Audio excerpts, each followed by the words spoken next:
Hello and welcome to tonight's show.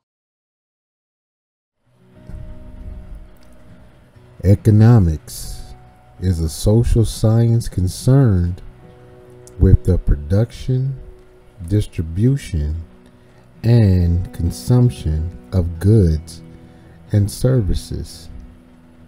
It studies how individuals, businesses, governments, and nationals and nations make choices about how to allocate resources. Economics focuses on the actions of human beings based on assumptions that humans act with rational behavior, seeking the most optimal level of benefit or utility. The building blocks of economics are the studies of labor and trade, since there are possible applications of human labor and many different ways to acquire resources. It is a task of economics to determine which methods are yield the best results. So today we are going to talk about economics. We are going to talk about how far we have come from being the distributors to now being the consumers. So let's get into this and let's talk about economics on the shit show.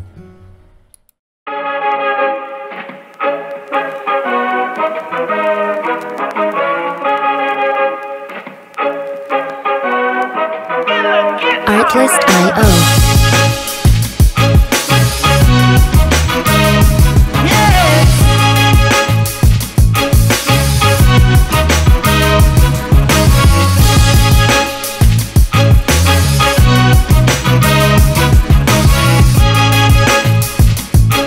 Music licensing reimagined.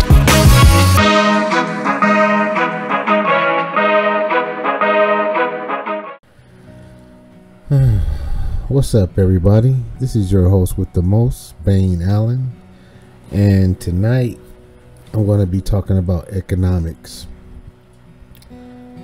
Economics has been something that has been going on for hundreds and hundreds and hundreds of years.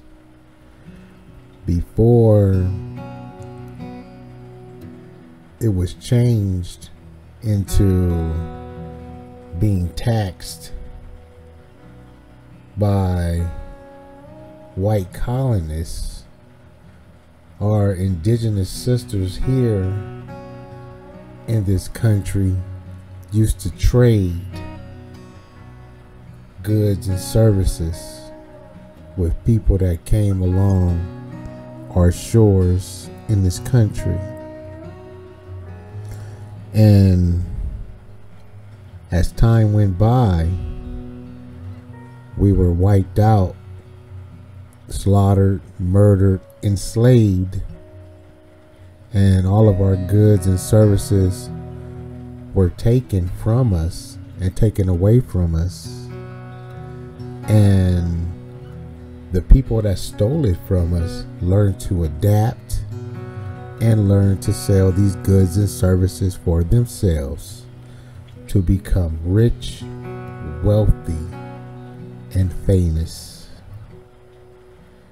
So we can fast forward this later on in life, as we've seen what happened in 1921 in Oklahoma with the Black Wall Street, how indigenous aboriginals had their own businesses, how they had their own land, how they had their own movie theaters, how they had their own churches, how they had their own hardware stores, furniture stores, you name it, they had it. Then once again, people of European descent decided to take these things away from these people. They decided to loot. They decided to burn down. They decided to even bomb the city with the military. And all of those businesses and all of those hard things that those people worked for were basically wiped out in a matter of minutes. So now we fast forwarded to today, where a lot of us are not business owners. Majority of our community, we are consumers. We spend more money than we are making. We are giving away our hard-earned dollars to people that do not give back to the community. They do not uplift our community. They don't give back, period. But we continue to buy Nike. We continue to buy Air Jordans. We continue to buy Gucci, Louis Vuitton, Prada, Chanel, and so on and so on. And we are buying these products just to look good because we are consumers. But we are poor consumers. We are looking the part, but we are nowhere near the part. In this country now, it went from indigenous Aboriginal people to having multiple businesses, corporations, and a lot of business owners, to where now we are at the bottom of the totem pole when it comes to business. And I see a lot of us waking up. I see a lot of us opening up our own small businesses. But those small businesses are good to a certain extent, but we don't have the financial resources to expand, advertise, and get our products out to millions and millions of people. Sure, we can advertise on social media, Spotify, eBay, and things of that nature, Amazon, but we can only get so far if we don't have the financial dollars that's backing us to do it.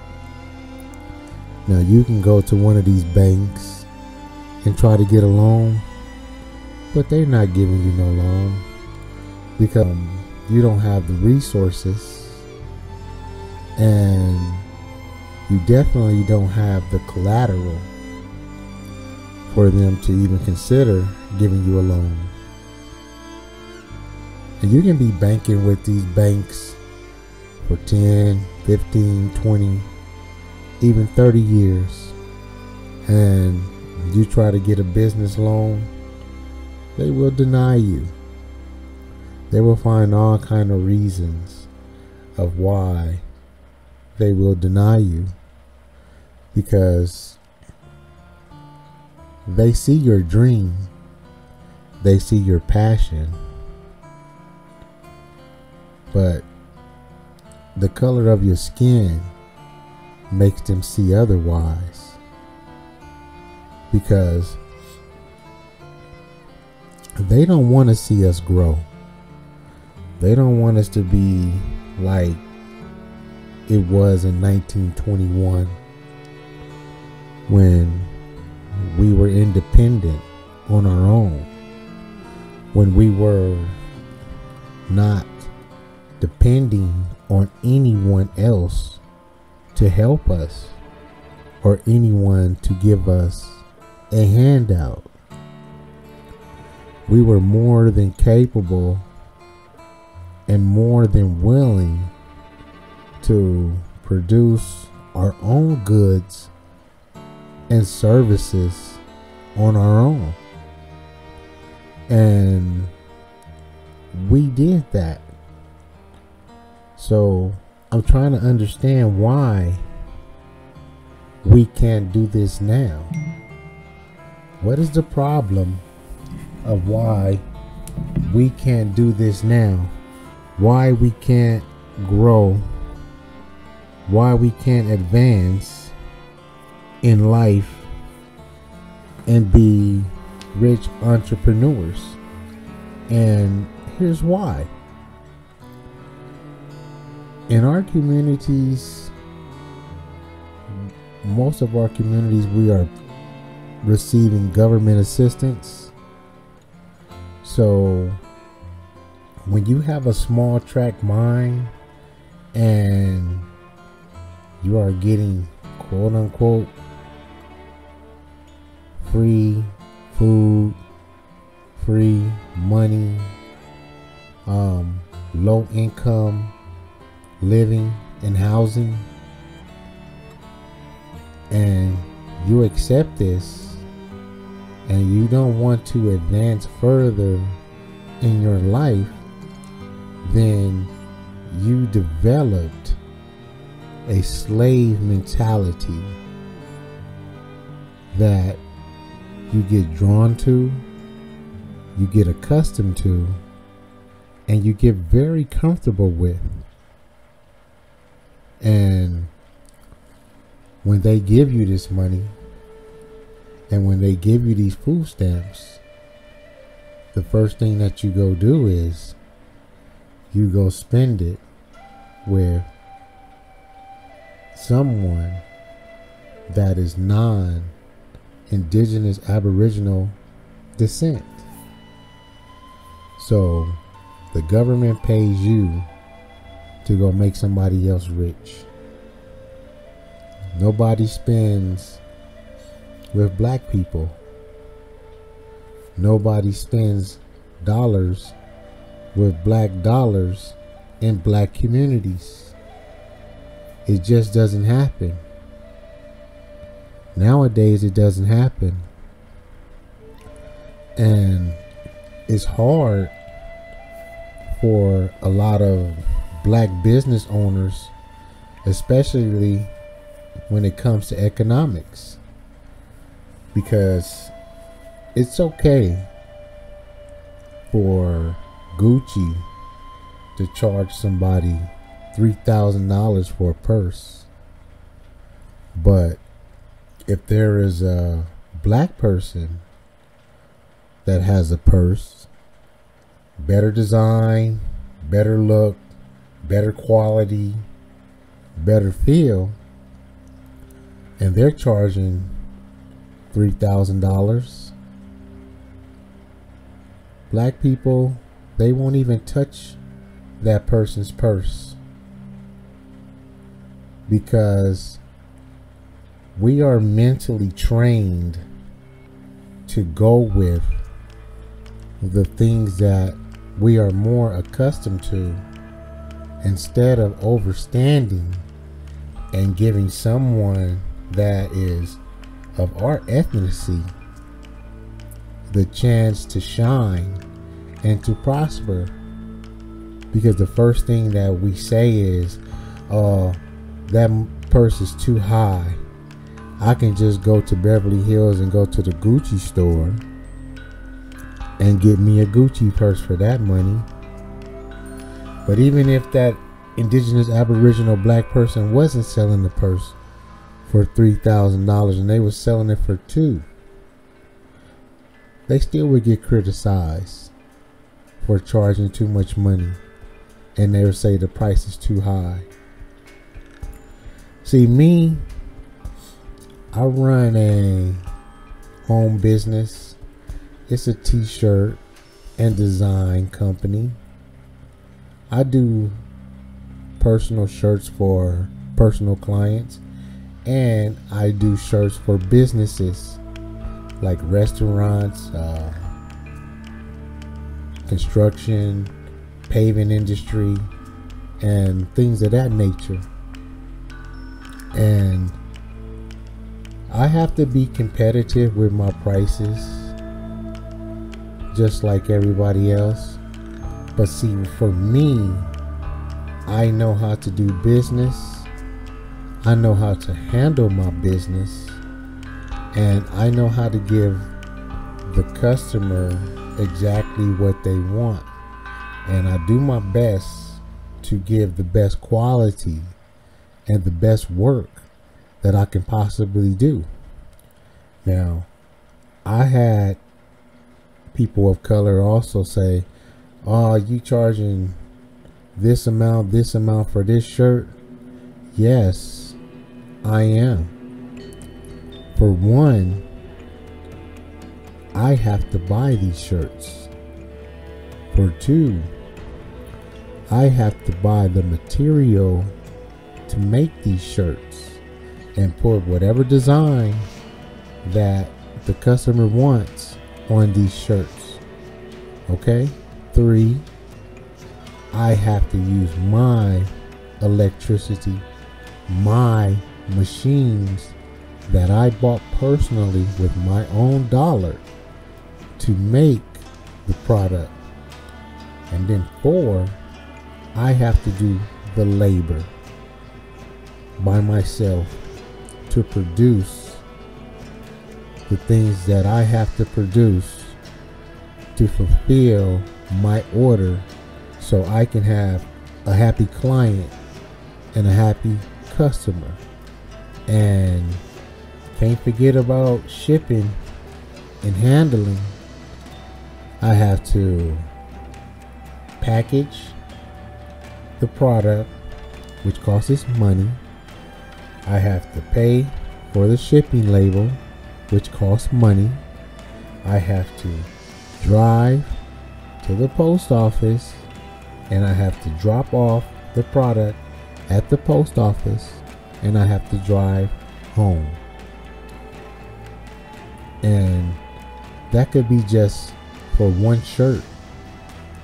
If somebody just buying a shirt for $20 and they have to pay, what is it, $4 for shipping, so it's $24 total.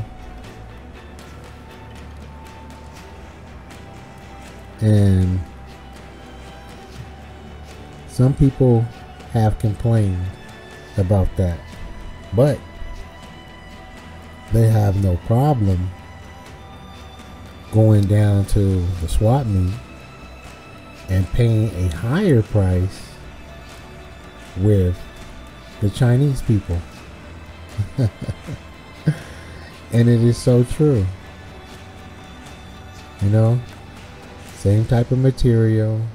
Well, I don't know about their material, but I know the quality t-shirts that I buy, they will last, and they do last.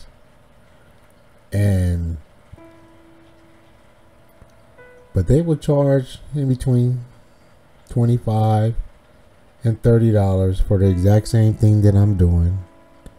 But since they think that we are the same skin color, I'm supposed to look out. I'm supposed to give a discount because we are both the same skin color. Can you believe that? I can't believe that, because it actually happens to me a lot of times.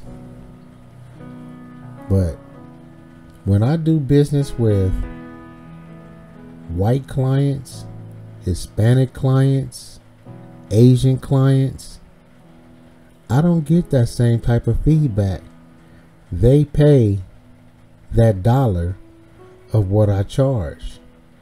And depending on the quantity of what they want, I actually throw in discounts. And it doesn't matter the race of the discount that I throw in. If you buy a certain amount of shirts, like a company, like say one company, they bought 250 shirts from me. So I had to print and press 250 shirts, logo on the front, big logo on the back, and a side patch on the left arm. So they bought so many shirts from me, and with the quality of shirts that I have, and me outsourcing the business that I deal with other people, which made it a lot cheaper for me to make the shirts to give a better price to the customer. You know what I mean? I charge them, what, $10 a shirt? And when I looked at the price of how much it cost me to make the shirts, it cost me $5.43 to make the shirts. Okay, so I made a profit on each shirt, $4.57. Okay, now 250 shirts times 10 was $2,500. Okay, so as a businessman, what people don't understand when you're dealing with economics, I have to restock my supplies, my ink, my t-shirts, my packing, whatever else I need. And then I have to reinvest majority of that money back into my business. And the little bit of profit that I do make, I have to save that for other things, and just in case things happen. So if one of my machines break down, I have the money to buy a new machine. If something goes wrong with another machine or any machine, I have to make sure that I'm ready at all times. And this is what we go through in business every single day. It ain't because people think, oh, well, you got a business, you're making money. No, I'm not making a lot of money, because I'm investing money into new equipment, new ideas, new advertisements, anything that I can do to grow my business, even if it's just by word of mouth. You understand what I'm saying? But economics, it's a thinker's game. It's all about a thinker's game. It's all about material. It's all about what's needed or allocated in efficiency, you know what I'm saying, to basically overcome scarcity, but the modern Western economics, which was generally, credited to publication of, Scottish philosophers. And there was a gentleman that brought these certain philosophies into intuition, and his name was Adam Smith. And in 1776 he wrote a book, and it was called An Inquiry into the Nature of Causes of the wealth of nations. All right? And see, we are falling behind in the economics game. We have been left, boomers are focused on the wrong things. We are putting looks, how we dress, or what kind of jewelry that we wear, or how much money a woman spends on her hair, nails, makeup, eyelashes, and etc., etc. And men buy jewelry, rings, expensive sunglasses, Jordans, put their rims on our cars, beat in the car, all of that stuff. We put all of those economic resources in the wrong things instead of learning to invest in ourselves and learn how to start our own businesses so we can all start communicating with one another to grow our businesses. Like, okay, so-and-so sells bracelets. Let me refer you to this person. So-and-so makes mugs. Let me refer you to this person. You know? So we have the services and we have the goods. So we can trade amongst each other and build each other's businesses up higher to where we don't need no handouts from the bank. We don't need no handouts from the government. We, as a people, can make this happen ourselves, but we choose not to because we always act like crabs in a barrel, to the point where we always pulling each other down, you know? Because I know when I started my business 3.5 years ago, and it's 3.5 years later, and I'm growing little by little, and I'm gaining steam little by little, I can honestly say that none of my friends that I grew up with didn't support my business. Didn't say congratulations. Didn't say, man, I'm proud of you. I want to buy this or I want to buy that. They didn't do none of that. And it kind of bothered me a little bit. But I said, oh well, you know. So I started just advertising my work on social media, and I started gaining steam with different clients, and then it came by word of mouth, and before you know it, I started gaining steam. And I didn't look down on my friends for them not supporting me. If they didn't want to support me, that's fine, I'm cool with that. But if the shoe was on the other foot, and they have me being the person that I am that would love to see them grow their business, I would be a continuous customer and support them. And that's what I do when it comes to black businesses. Like, if I don't have to go to the store to get hair products for my beard. I have a girl that sells some of the most wonderful hair products that you could imagine, and she sells them at a good, reasonable price. And I go through her all the time.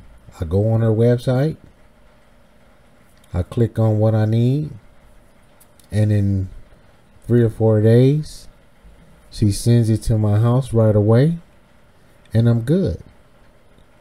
You know, and there's other several black businesses that I support, and they support me.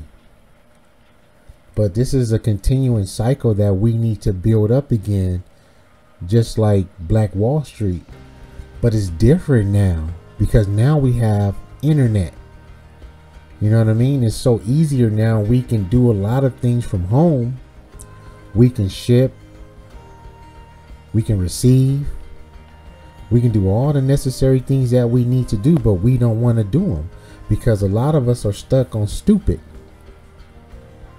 A lot of us are brain dead, and a lot of us are still asleep. You know what I mean? A lot of us are still out here killing each other. A lot of us out here are still hating on each other. A lot of us are still out here praying on other people's demise, hoping that they fail. And it's sad, but in reality it's really true. You know? And nobody is their worst enemy but us. We are our worst enemy. After we lost this country and it was stolen from us and taken from us in the first place, then to fast forward to 1921 and the same thing happened again, and it happened in other cities. It happened in other states. They don't want to see us having nothing. But it's okay for the Hispanics to pop up all these Hispanic grocery stores all over the United States of America, and especially in Southern California. And it's okay for all these Asian people to pop up all these stores and pop open all these swap meets in black communities and make all of their money as well. And it's okay for Arab and Indian people from India to pop up and open up a lot of 7-Eleven stores. But the minute we try to get something going on like that, and the minute we try to get a chain of things going on, they always throw railroads and bumps in our way. And it's no knock on the Hispanics. I love what they are doing. I love to see the growth of what they are doing. See, because you got to understand when it comes to economics, Hispanics, they will start from the bottom and work their way up to the top. When I'm out here and I'm riding around and I'm looking and I'm observing certain things, you can see them. They stand on the corner and they sell their tacos. They sell they little fruit juices, and they sell their little fruit cocktails that they sell. One lady, she walks down the street and she sells the Mexican corn, because they understand supply and demand. They understand economics very well. You know, because they're go-getters. They know what it takes to survive. And they're not looking for no handouts like a lot of my people are looking for handouts, waiting for that money to get on their EBT card so they can go down to the swap meet and spend with the Asians, or they can go down there and sell their food stamps so they can go buy some Jordans or some Gucci, or go put some money on their layaway for an expensive chain that they're buying, or some expensive earrings that they're buying, knowing that they can't afford that shit. Not knowing that when they buying that stuff and they got to take it to the pawn shop, they're not getting the same value from what they paid for it. Especially if it's 10 karat gold or if it's 14 karat gold. You may get value from 18 karat gold or 24 karat gold, but 10 and 14, no, because a percentage of that in that gold is silver. That's why it's so light. That's why it's not deep in color. That's why the value is not what you paid for. So when they go to the swap meet and get these 14 karat and 10 karat gold chains and earrings and all that stuff, then when they find out they broke, they want to take it to the pawn shop and complain like, oh, I paid $600, $700, $800 for this. But the pawn man is only going to give you $100 or even less if you lucky. You know? And most of those people can't even afford it, and they don't even go back to go get that stuff. You know? Because all we care about is materialistic things. That's what most of my people care about, is materialistic things. They don't want to be entrepreneurs. They don't want to be business owners. They don't want to educate themselves to succeed in life. Everybody wants everything to be given to them. Everybody wants everything to be handed to them. But in reality, it really doesn't work that way, man. It just doesn't work that way. We gotta quit selling ourselves short. We gotta quit accepting a system that is not right. Just because you spend thousands and thousands of dollars on Gucci and Louis Vuitton and all these other designer things, that don't make you rich. That makes you dumb. You know what I'm saying? I can afford it, but I don't need it. Because in reality, that's not what makes me a man. That's not what makes me a father. That's not what molds me to be who I am. I don't need all that stuff when I got a mouthpiece. I don't have to impress no woman with jewelry and fancy clothes and all of that. I mean, I do dress nice, but I'm not finna break the bank to dress nice. You understand what I'm saying? It's just basically being smart when we dealing in this world. You know what I'm saying? Because the problem with economics is that the human being, we have unlimited wants, and we occupy a world of limited means. You know what I'm saying? For this reason, the concepts of efficiency and productivity are held against us. You know what I'm saying? So the more increased productivity and a more efficient use of resources, we are buying so much more than we are getting back. None of the money that we spend flows into our communities. None of the money that we spend, nobody's opening up a rec center for these kids. You know what I'm saying? Nobody is opening up no programs for these children. So all the money that we spend goes to everybody else and their races and their families and their well-beings, while we're still stuck in the same slavery mindset over and over and over again. So in reality, history does not have to repeat itself, because we've already lost. And we are already doomed. And we have already defeated ourselves mentally, spiritually, and emotionally, and economically. We are done. Because we refuse to do better. We refuse to open up our minds and trust one another with our hearts.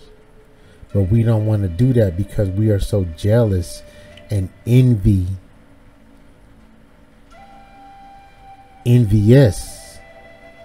of one another, to where we don't want to see the next person have. But in reality, if we all work together, we all could have. This is your host with the most, Bane Allen. Like and share this video, and I'm out. Peace.